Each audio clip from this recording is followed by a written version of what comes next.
Bienvenue les copains et bienvenue dans la première vidéo du Fisheye en 2021. Je vous souhaite donc à tous une super bonne année. J'espère qu'elle va être pleine de rebondissements et dans le bon sens cette fois. Donc aujourd'hui, on enchaîne. On parle encore du G9 mais pas que. Surtout de ce qu'il y a autour du G9. Donc je parle de mon setup killer.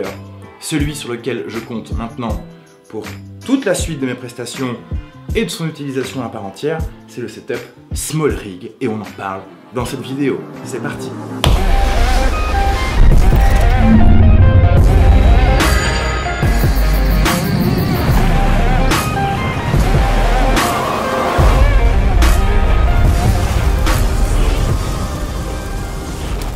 Avant que cette vidéo commence les copains, j'ai créé un compte Instagram le Fisheye dans lequel on peut se retrouver, parler, se poser des questions et avoir des informations en plus sur la chaîne. Donc je vous invite à vous abonner si c'est pas déjà fait. Voilà, première information pour commencer. Dans la deuxième vidéo du G9, je vous ai expliqué que je l'utilisais surtout pour son côté organique avec une prise en main qui était aussi bonne pour la photo que la vidéo. Le problème avec un setup organique où on ne compte que sur l'optique et le boîtier, c'est que parfois en prestation, on a quand même besoin d'un micro, d'un moniteur pour ceux qui en ont, d'un panneau LED ou de tout un tas de choses qu'on peut agrémenter autour. Et donc je me suis dit, bon, est-ce qu'on pourrait pas faire en sorte que ce setup secondaire de départ passe pour un setup principal avec le GH5S? La réponse est oui, évidemment. Et pour ça, il faut épaissir, moduler, sécuriser le boîtier. Donc c'est pour ça que j'avais envie de vous parler de quelque chose qui est connu de tous, c'est-à-dire la cage SmallRig expressément fait et designé autour du G9. Et on va en parler parce que c'est vraiment quelque chose qui optimise mais considérablement le boîtier. Et les premiers tests que j'ai faits sont super concluants. Donc j'ai envie de vous parler de ça parce qu'il y a des bons, très bons points, des moins bons aussi. Mais on va vraiment dire que c'est un setup qui se prête surtout à l'utilisation vidéo du G9. Et je vais vous parler un petit peu de tous les agréments qu'il y a autour de ce setup principal et tout ce qu'on peut mettre à côté. On va approfondir un petit peu tout ce qui le compose. Donc c'est parti, on va commencer par comment est-ce que ça se trame.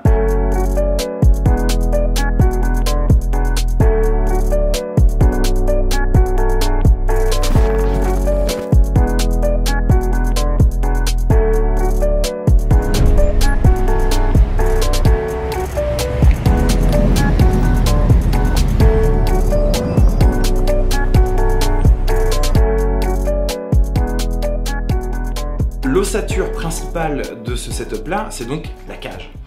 SmallRig, ils ont quand même l'intelligence maintenant depuis un certain temps de créer du matos sur mesure, donc quasiment toutes les caméras sont concernées par SmallRig. On parle aujourd'hui du G9 parce que je possède un G9, mais ça vaut pour tout, Canon, Sony, tout. On a déjà un setup qui épouse complètement les formes du G9 et donc on n'a pas un truc qui est massif. Là, on a vraiment quelque chose qui est assez ramassé, juste ce qu'il faut. C'est du sur mesure et ça, c'est vraiment beau. C'est une cage qui se compose d'aluminium, ne pèse que 203 grammes. On pourrait se dire c'est du métal, c'est lourd et on va perdre petit à petit le côté organique. Oui, mais non. Si vous partez du principe où cette caméra est précieuse et que vous avez envie de la faire durer dans le temps, on a envie d'avoir du matos qui soit quand même sécurisé. Mais vous la trouvez autour de 89 €. Encore une fois, je vous pousse pas à l'achat. L'avantage d'une cage comme ça, c'est que c'est hyper run and gun. Et étant donné qu'on a un setup autour du G9 qui a la double stabilisation, donc optique et capteur, on a quelque chose qui à la main est pas déconnant du tout. Ça va vachement mieux que juste la cam et l'optique. Demain, on peut mettre la cage sur un Ronin, on peut la mettre sur une grue, un pied, tout un tas de choses. Et à tout moment, vous dépluguez, vous le prenez à la main, c'est parti. Ça épouse parfaitement les formes à un point que vous avez accès à tout. Exemple, la trappe pour la batterie. Ok, on y a accès, c'est prévu pour. Absolument la même chose pour les cartes SD. Vous n'avez aucun problème là-dessus, vous pouvez dépluguer vos cartes SD, hop, hop, c'est reparti. Très important aussi, les connectiques. Les connectiques à gauche sont toutes hyper accessibles. On a accès à tout. Ça ne gêne aussi en aucun point l'écran orientable. C'est là où on se rend compte qu'ils sont quand même donnés du mal pour faire des choses sur mesure sur tout un tas de boîtiers, car vous avez quelque chose qui est bien pensé. Et vous en avez pas trop, parce que 203 grammes, malgré tout, c'est pas si lourd que ça. Vous le sortez, pam pam, vous pluguez tout dessus, et c'est parti. Vous savez qu'on a besoin de pas perdre de temps, qu'on a besoin de se focus sur la trame de notre projet, de notre sujet, sur nos compositions d'images. Alors un autre point qui est assez intéressant à aborder, c'est que cette cage vous permet de moduler tout ce que vous voulez à tous les endroits différents. C'est ça qu'on veut, on veut un setup qui soit unique, à nous, optimisé et prêt à partir selon sa façon de faire. Vous n'avez pas forcément besoin de partir toujours avec un setup complet, parfois vous avez peut-être besoin juste de partir avec une poignée, une light ou un micro, bah vous pouvez mettre ça où vous voulez. Vous avez l'option d'avoir un truc qui est absolument à votre main, avec une utilisation qui vous concerne.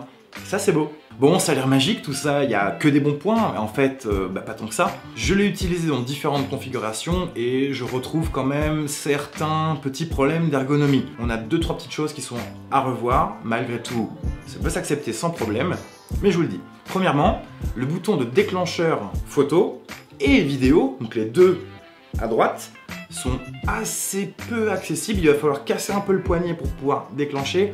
Ça c'est pas ouf. C'est le seul truc en termes d'ergonomie qui pose un peu un problème. On peut passer par-dessus ça, on peut se faire cette contrainte-là, c'est pas un souci. À vous et votre faculté d'acceptation de trouver des raisons et des réponses à ça. Il y en a. Par exemple, ils ont sorti une poignée en bois comme celle-là, avec un déclencheur intégré qui se plug directement sur la caméra et on peut déclencher la vidéo avec. À mon avis, c'est long sorti, c'est qu'ils ont bien compris qu'il y avait quelques petits soucis, quelques retours clients qui disaient « Hey Smallrig, c'est cool ce que vous faites !»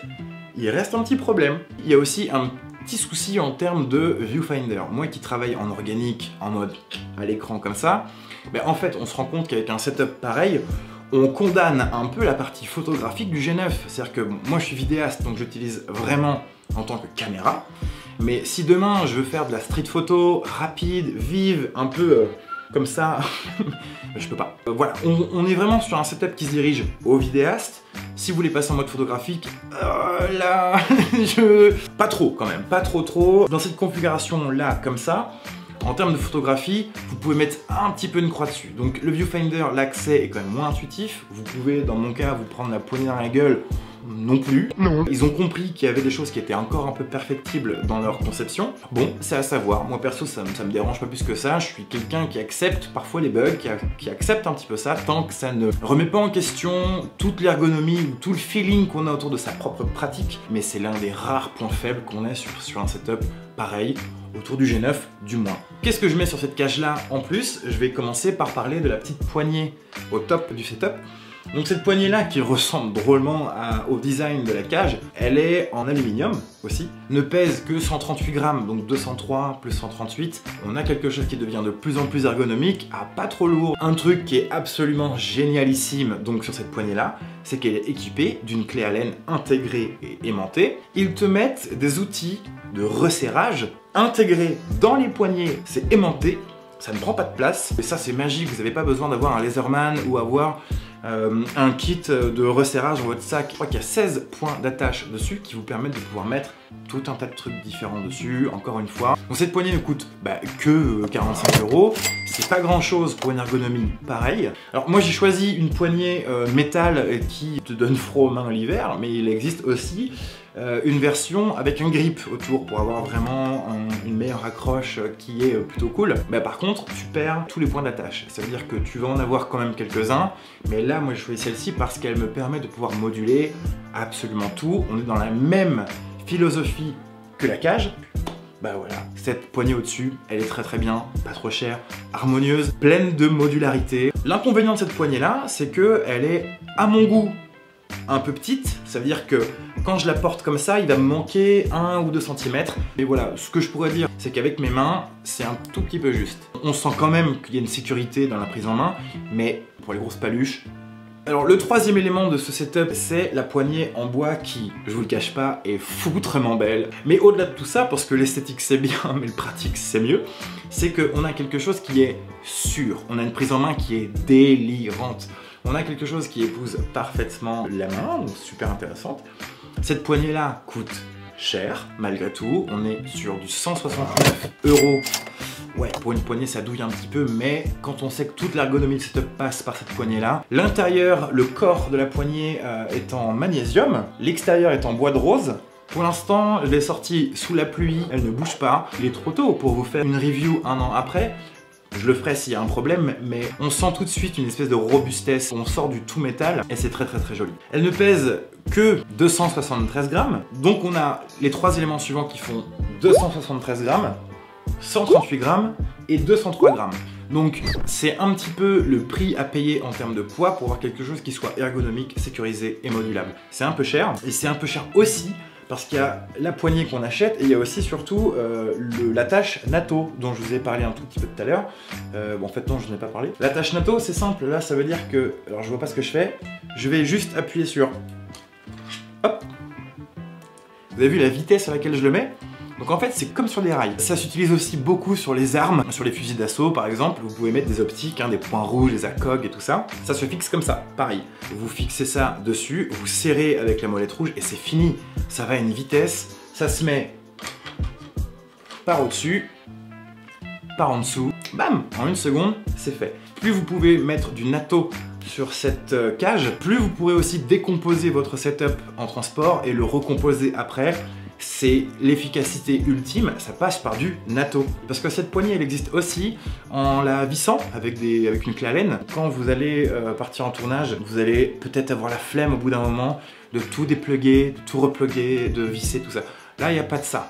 Là, vous compartimentez vos accessoires dans une petite poche de votre sac, vous montez votre setup, clac, bim, bim, clac, voilà. Vous comprenez, ça va vite. On est dans l'efficacité, toujours plus, toujours plus. Ce qui est intéressant aussi avec cette poignée-là, c'est qu'elle est complètement amovible, orientable. Si je veux que la poignée, elle monte, elle descende, je le mets comme ça, voilà, c'est fini. Ensuite, on peut dévisser une espèce de petit trou qui est ici que je n'arrive pas à dévisser. Ah si, j'arrive. Et la poignée, on peut l'incliner comme ça. Ça va vite, c'est intégré dedans, donc vous n'avez pas grand-chose à faire. Hop, je refixe. Et voilà. Bon. Écoutez, ça se voit quand même que c'est vachement rapide. Hein. Donc oui, pour 169 €, vous avez une poignée pour la main droite.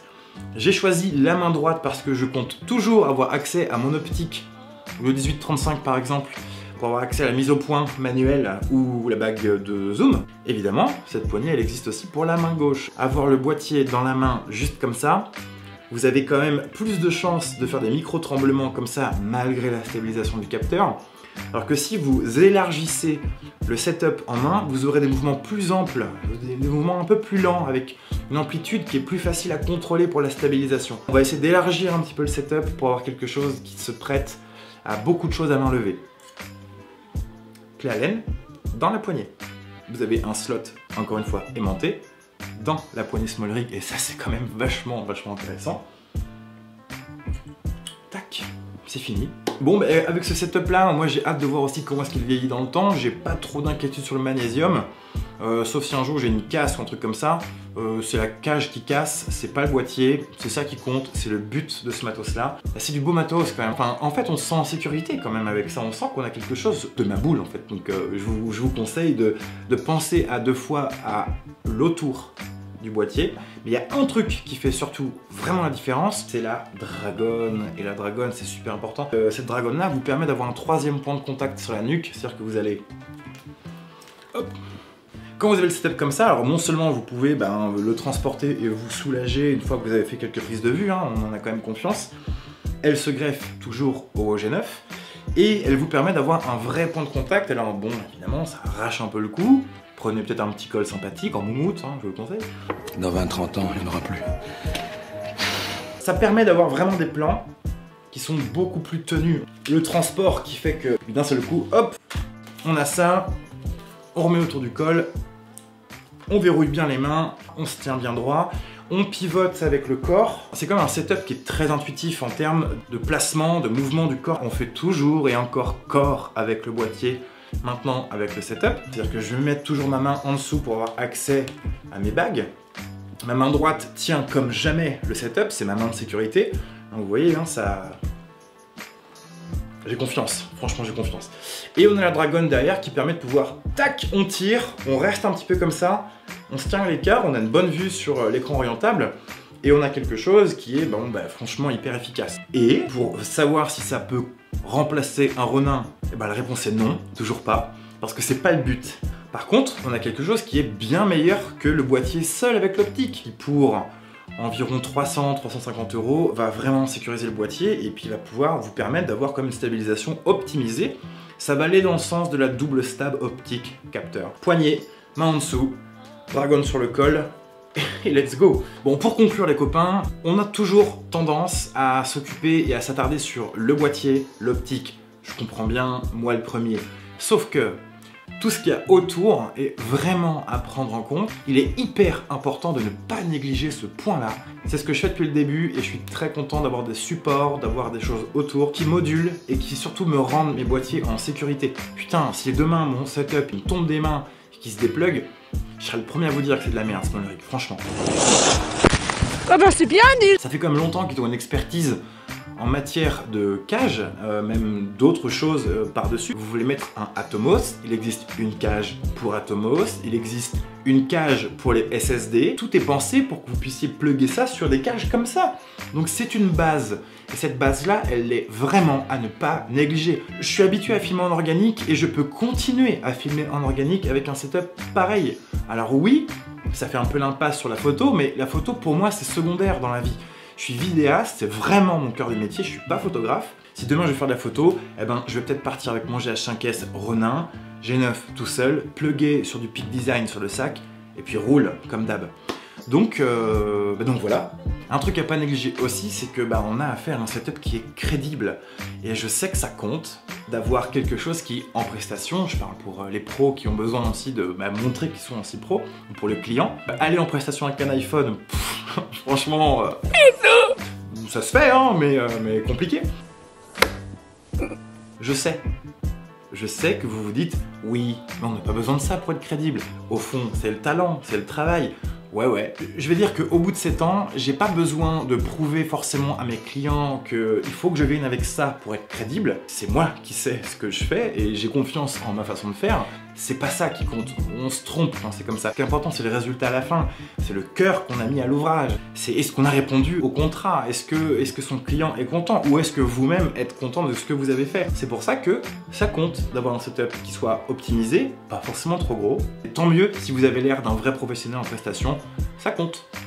Pas pour tout le monde, mais pour votre client, ça compte. Eh bien, très content de vous avoir fait cette vidéo, très content. J'avais hâte de reprendre un peu les vidéos, je me suis donné un petit peu de temps et puis aujourd'hui, on rempile, on enchaîne, la grosse motive, donc c'est hyper cool. C'est de la pure passion, c'est du pur partage. Donc merci d'être là, bienvenue aux nouveaux abonnés. Si ça vous a plu, eh bien écoutez, un petit pouce bleu, un petit pouce en l'air. Si vous trouvez que cette vidéo est nulle, eh bien un petit pouce rouge, pourquoi pas. Si vous avez un mot à dire, si vous avez un commentaire par rapport à ça, si vous utilisez déjà du matos comme ça, ces conseils seront les bienvenus, donc je vous remercie d'avance. N'hésitez pas à commenter et à dire ce que vous en pensez. Très heureux de vous avoir retrouvé en ce début janvier 2021. À très bientôt les copains. Abonnez-vous si ce n'est pas déjà fait. Et bye!